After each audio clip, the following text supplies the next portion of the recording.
This is Cash Content and Chaos, a podcast about money, entrepreneurship, creativity, and last but not least, sex work. We have honest and authentic conversations with people building real income in unconventional industries without shame, without judgment, and without doing it alone. I'm Katherine Studley, founder of The Only Consultant and Prisma Tax Group. Let's get into it. All right, you guys. Today I'm going to tell you my origin story. This is a super common question that I get, which is like, how did you end up here? How did you end up as the tax accountant for Spicy Accountants? How are you doing taxes, doing content creation, and also working with sex workers? Well, I'm glad you asked, and I'm going to tell you. I was born in Grand Island, New York, which is a very small suburb outside of Buffalo, New York, about 20,000 people, just under. It's literally an island. So it was very secluded. Obviously, there's a bridge to Niagara Falls and a bridge to Buffalo. But as far as the town goes, the town lines end at the water. It is one of the largest freshwater islands in the world, which is still very small. It's like 8 by 8 miles. Not very diverse. I remember always being very curious about the world and wondering about it and just having this deep desire to explore and being fascinated with other cultures and other food and people. And I just always felt called to explore the world. And I just knew I was never going to stay in Grand Island.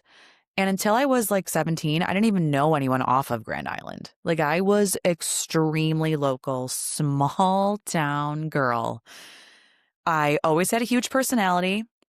I was very active in school, clubs, volunteering. I was class president from 8th grade to senior year. I was the school mascot at the morning announcements. I taught Sunday school. I'm not even that religious, but they just let me have a classroom, which I thought was so fun. So I was teaching Sunday school as well. I played in the orchestra. I played the violin for 11 years. And in 10th grade, our orchestra got asked to play in an international orchestra in the Sydney Opera House. And so this was my first international trip. And what my parents thought would be a once-in-a-lifetime opportunity, a once-in-a-lifetime trip, as soon as I tasted the world, I never looked back. I knew my purpose in life was to travel. I became absolutely obsessed with it.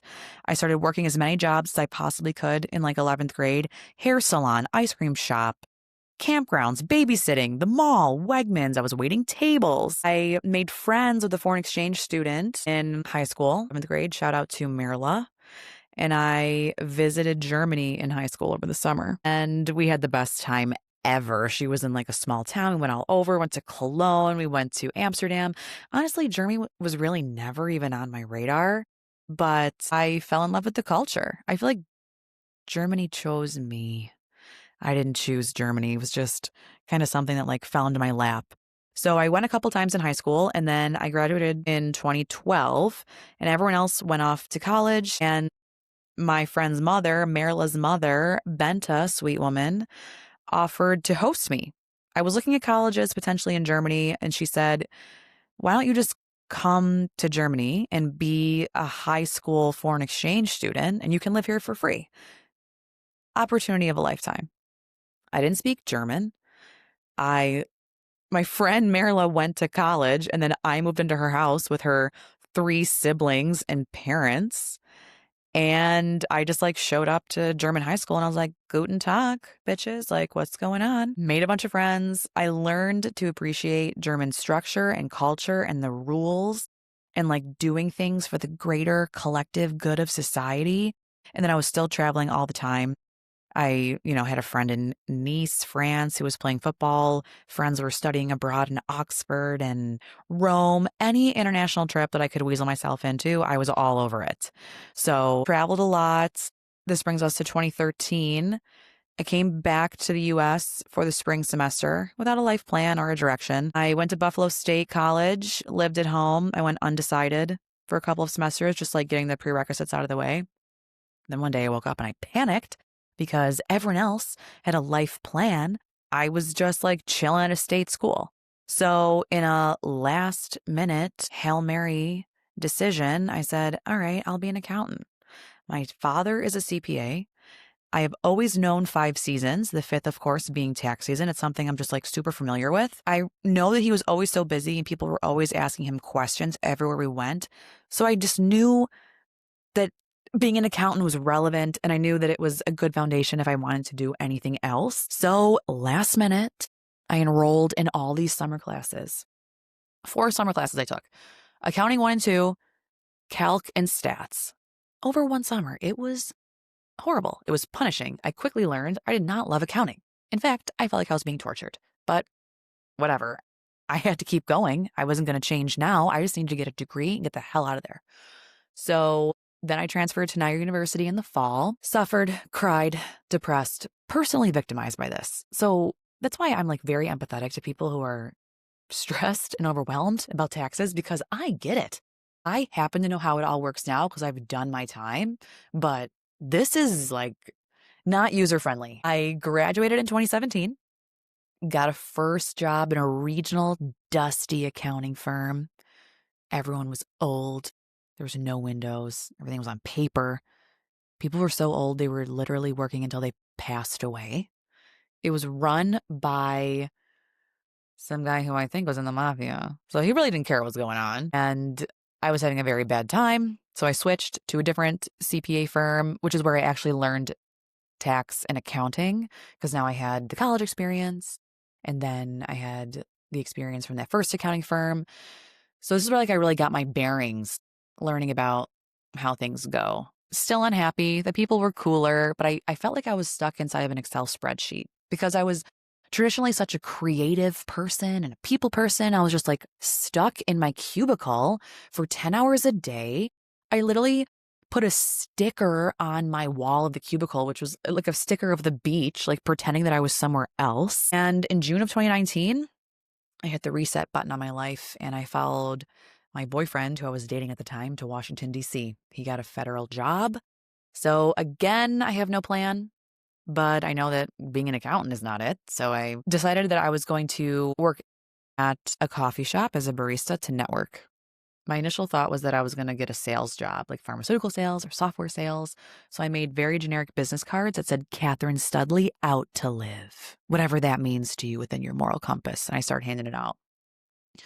My boyfriend and I, of course, instantly break up. So is life. We were together for 5 years. Get to DC, we like break up within a couple months.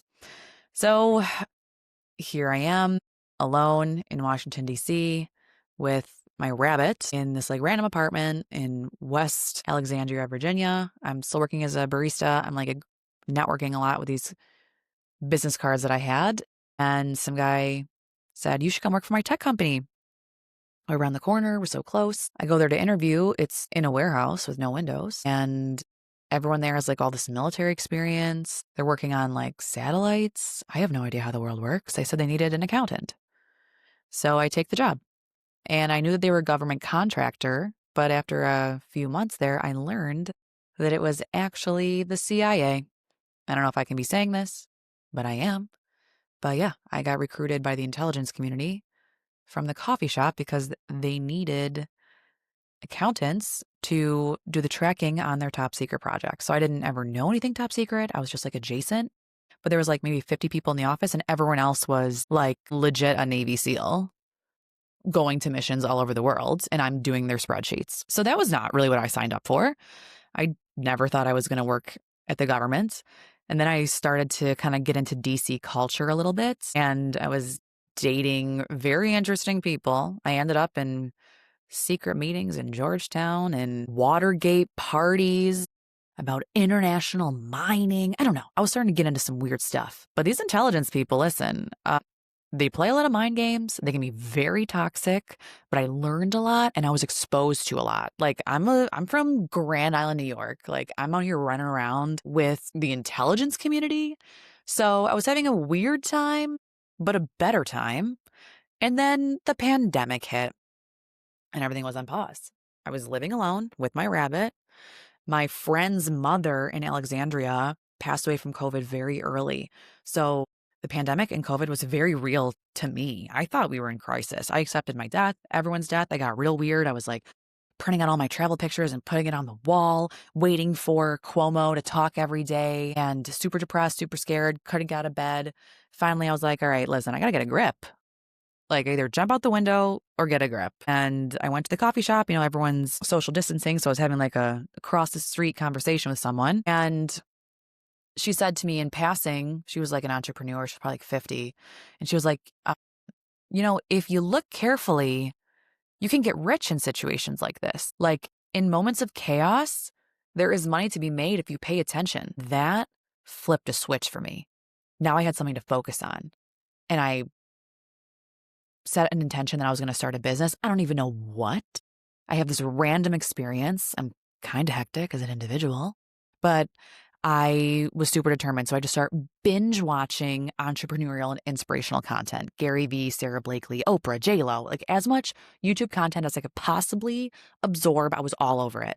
I was still working at the government, like from home or going in sometimes, but like it was slow. So I had time to really like dive into this. And I promised myself that I would wear high heels, red lipstick, and red nails every day the rest of my life. I could just get the hell out of here and figure this out and find an idea that would make me rich and give me fulfillment and purpose. So when the world eventually started to open back up, I was back at the coffee shop.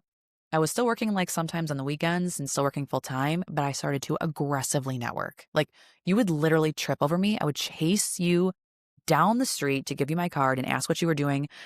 The people of Alexandria were so gracious to give me their time. I went to so many networking coffees and learned so much. And then I started taking social media marketing clients because everything was moving to digital. A lot of small businesses in town had never been on Instagram. I was not a marketer. I had a private Instagram account, but I was like, okay, this is like an easy barrier to entry. This is something I can circumvent. I can rework this. And I already have a little network built up.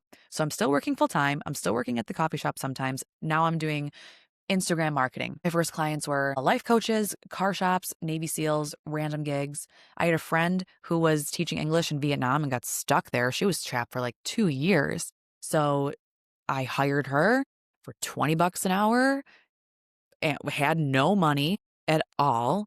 I think I had $400. Here's how I funded this. I actually forgot. So at the government, one of the guys there was married to this woman in Thailand, and in Southeast Asia, they'd already been wearing masks for years. Like this was not new. This was the time where you could not get any masks.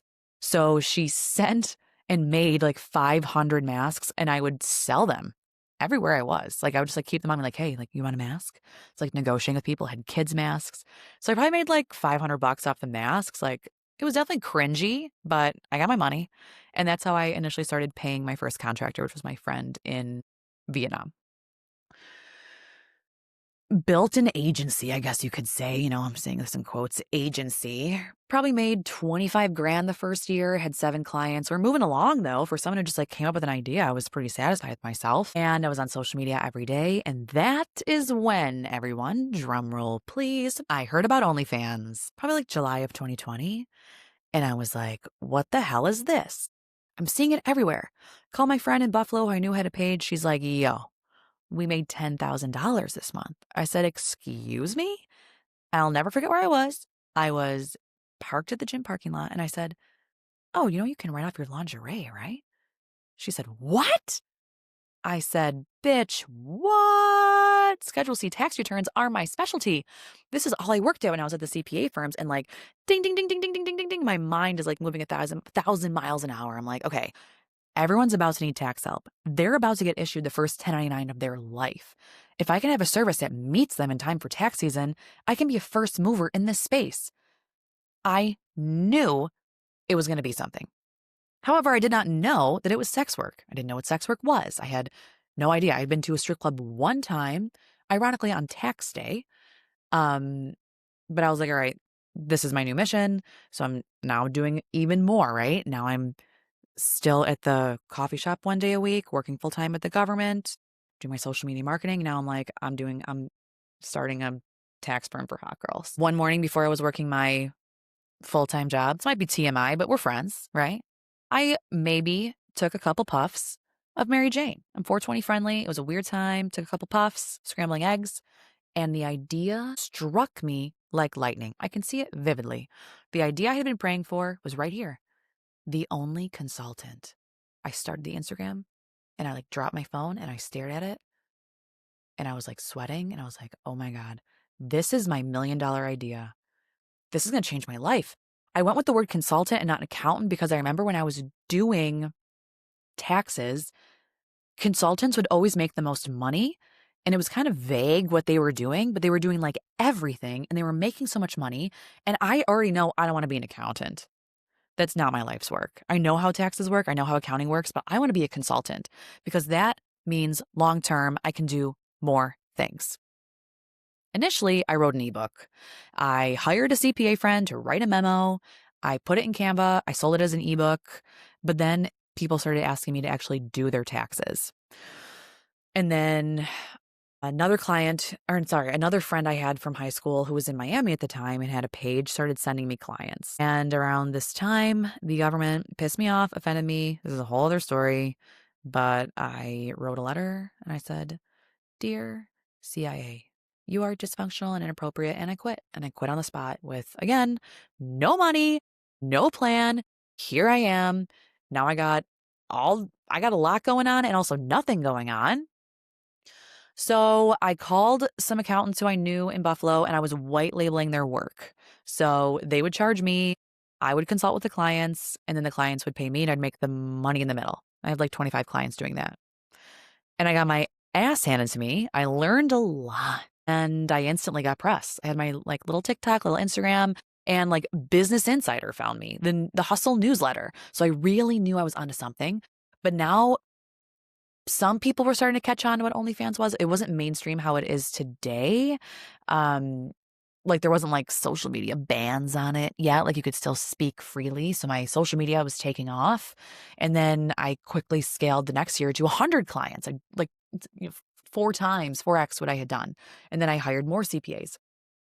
Now this brings us to September of 2022. I ran out of money completely. Yeah, I was making money doing taxes, but like not a lot in the off season. Like now we have a full consulting and advisory and bookkeeping. None of that. It was just taxes. And I'm spending the rest of the year doing marketing and trying to learn as much as I possibly can. I got my little social media marketing clients, but it ain't cutting it in Washington, D.C. Couldn't get a loan, had no savings. I had $2,500 to my name. My rent was $1,650. Said, okay, bitch, this does not add up. So I decided to put everything in storage and called my friend in Germany. Marla took me back. Now she was living in Cologne. We're grown up. She let me rent her living room for $500 a month. We put a little like 3-foot IKEA child's bed in her living room. And that's where I lived and worked for 3 months at the end of 2022. And it was a wonderful experience. I felt like a new lease on life. I love Germany. I'd been back a couple times, but like I never thought I would be able to live there again. And I found another coffee shop to hang out at. And I met so many amazing people. And it's awesome because of the time change. So no one would really talk to me or text me until like 1 o'clock in the afternoon in European time. So I'd have all day to just like find my center and relax. And then I'd be working, until like 1 or 2 in the morning just because of the time change. But whatever, I didn't care. It was scaling. It was working. It was finally working. I mean, it was always working, but you know what I mean? It was working more. And I found a business partner who was a CPA. And the name of my social media agency was Prisma Brands, image presence branding. So we took Prisma Brands and made it Prisma Tax. And that we opened that in November of 2022, 50-50 with a partner, which in retrospect, not a good idea. He didn't buy into it. He just walked into it, didn't vet him, panicked. 2022, shit was popping off for adult content. And I just felt like my back was against the wall. I was getting more and more clients. I needed a solution. So I went into business with someone from Buffalo and started tax season with a real team. However, we were blowing up, spending money on tech. We're learning. Now we have IRS compliance responsibilities because we're the ones actually filing the tax returns with the IRS. Now I own 2 companies. I come back to America in January of 2023. All my stuff's in storage in DC. My German friends flew back with me. And I was like, where the hell am I going to live? And my friend from college, Marquise, had moved to Houston. I had never been to Texas, but he's like, yo, Kat, honestly, it's like very cool here. I think you'd have a great time. I highly recommend. And I had an assistant here at the time too. And I knew I didn't want to stay in DC because I kept getting into weird things and it was expensive. And I definitely wasn't going to go back to Buffalo and I wanted something warm. So the Germans planned a 5-day road trip and I moved to Houston. We stopped in Savannah in New Orleans and I got a long-term Airbnb rental for a few months to kind of like test it out and just in time for tax season of 2023. Overall, pretty good tax season. Had a partner, had a team, learned more lessons, learned that we hired way too many people, learned that my business is not a fit for a business partner. I'm a solo gal. Kind of sucked. So I bought him out in July of 2023. We just like decided to part ways. He wanted to do insurance. I was like, I'm the tax girl. This is just like not on brand. He left me with a mess though. I'm not going to lie. I didn't have a pulse on the business, which is my own fault. Typical startup entrepreneur. I didn't know. I thought everything was handled in the back end. We got documents everywhere, unanswered emails. Now I have like, we had like 12 employees. So I have to be going through everyone's inbox. It was very hectic and it took me a few months to undo that, honestly. Just in time for tax season 2024, though. We got it together. Now I'm the solo owner. I found more contract CPAs in Houston and we invested in better tech. We had smoother processes, better marketing. Now the brand was super established. I have trust and credibility. Been on podcasts. Like I was really coming into my own, taking on space. I know I needed full-time people, so I hired a full-time business operations manager in February of 2024. And that's when we really started to cook. Having someone next to me all day instead of just contractors who like was serious and had a college degree and were like grinding for real. Game changer. Now I'm in Houston. I have my own apartment. We're growing, scaling. Now I start traveling heavy to all these conventions. XBiz, AVN, LA, Miami. I'm all over meeting clients in person, cultivating these online relationships that I've been building for years. And we closed out with a strong tax season again. Thank you, God. Now we're just focusing on getting better, getting more efficient, investing in tech, data security, learning more about the niches, travel. 2025 has been spent networking, exploring different business avenues, coming into my own space even more. Now I know who the fuck I am. Okay, we got better photo shoots, better branding. I hired my sweet mother, who has been a nurse her whole life, to come and organize our documents so we never get left with a mess ever again. And that brings us to today. My friend Marquise, who told me to move to Houston, is also an accountant and he came on full time. Now I have full-time assistants in business operations and accountants, a full team, legitimate. I could not be more grateful to go to work every day with people I love and cherish, clients I know and love, a brand that fills my soul, and we're getting ready for tax season number 6 with full-time people, and I have an office and hundreds of clients. In the last quarter, we've interviewed with the Wall Street Journal, New York Times, New York Post, Bloomberg, Market Watch. We're building an app. We're getting into insurance. Like, there's so many things coming up in 2026. Like, I have never been happier and it has all been worth it. And I am so, so grateful. So for anyone wondering how I became the only consultant, that's my story. Thanks for listening to Cash Content and Chaos. If you had fun, be sure to subscribe, leave a review, and share this episode with someone who would love it too. Don't forget to follow me on Instagram at TikTok at _only_consultant. And I'm also on X at the Only Consult. I will be back with more real talk on money, entrepreneurship, and life to remind you that you don't have to figure it out all alone. Be well, guys.